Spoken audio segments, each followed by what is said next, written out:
RT's editor-in-chief on Friday. I came to the conclusion that there are two interesting targets, the bridge in the east and the ammunition depots above. The bridge in the east is hard to reach. It's a rather small target, but the Taurus can do it. The ammunition depots can also be hit.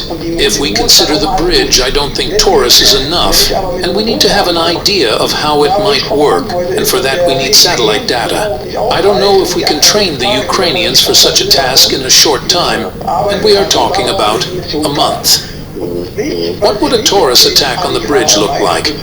From an operational perspective, I can't estimate how quickly the Ukrainians will be able to learn how to plan such an action, and how quickly integration will occur.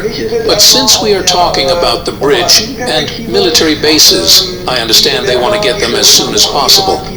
Well, these are quite astonishing revelations, really. This points to Germany's direct involvement in the conflict in Ukraine, something which they've gone to great lengths to deny. Now, as we've heard in the transcript, they're talking about the destruction and attack on the Crimean Bridge. Now, this has been a frequent target of both Ukraine and its Western backers, and Germany, or the German military officials, discussed the strategic and military importance of such an attack. Now, they're talking about the Taurus missile.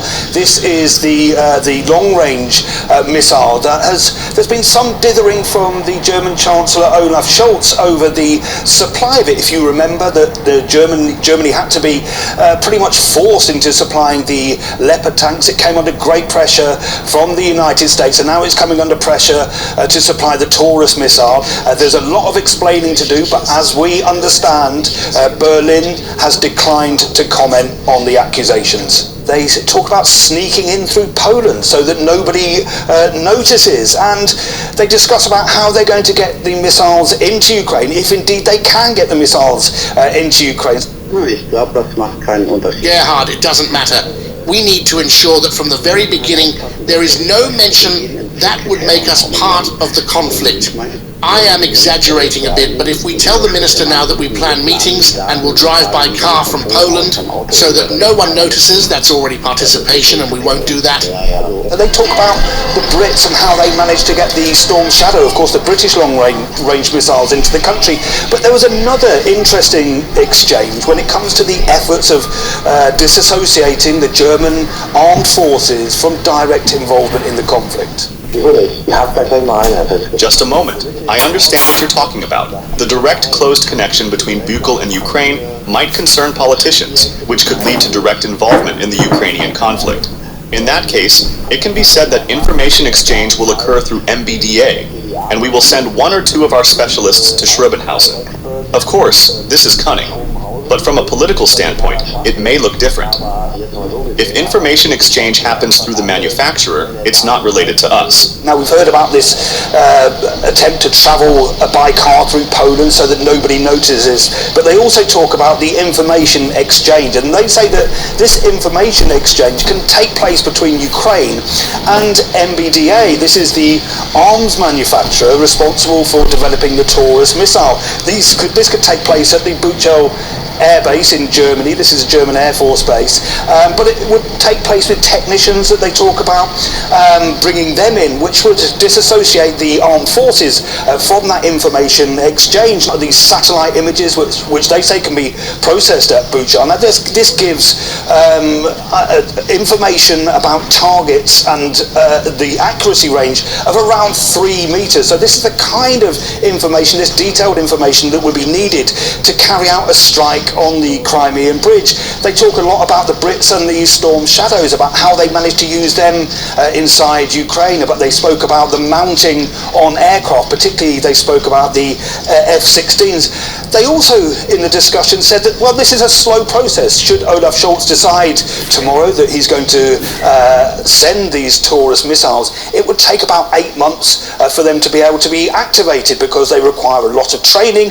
The Ukrainian forces don't have the skills to launch such weapons, and it would take time for them to be trained to do so. They also talk about this fears over perhaps a mistake if the Ukrainian forces are able to fire fire the Taurus missile. They talk about striking kindergartens. Now, those of us that have been on the ground in the Donbass, in the Donetsk Republic, have seen that actually these mistakes are not necessarily mistakes. They seem to happen fairly often. But these, this would, I guess, disassociate the German armed forces with the direct involvement. But we also heard about possible support on the ground.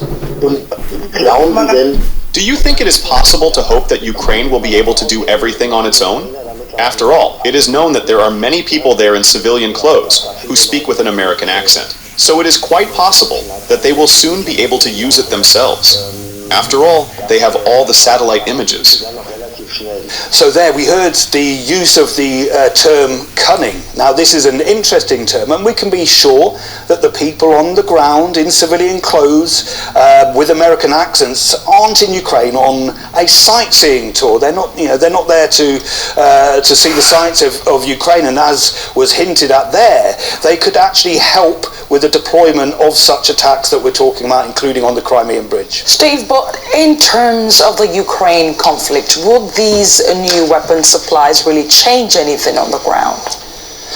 Well, that's a great question and an interesting one, because you'll see from the conversations that Germany doesn't want to send all of the Taurus missiles at once, which indicates that this really isn't about winning. This isn't really about victory in Ukraine, and the discussion between the military leaders show that it's simply just Germany's turn after Britain has supplied the Storm Shadow and France has supplied the Scout missiles. If you give 50 pieces, they will be used up very quickly. Exactly. It won't change the course of the war. That's why we don't want to hand them all over. And not all at the same time. Maybe 50 in the first tranche, then maybe there will be another tranche of 50 missiles. That's perfectly understandable. But it's all big politics. I'm guessing what's really behind it. I have learned from my French and British colleagues that, in fact, with the Storm Shadow and Scalp, it is the same as with the Winchester rifles. They may ask, why should we supply the next batch of missiles? Because we have already supplied them. Let Germany do it now.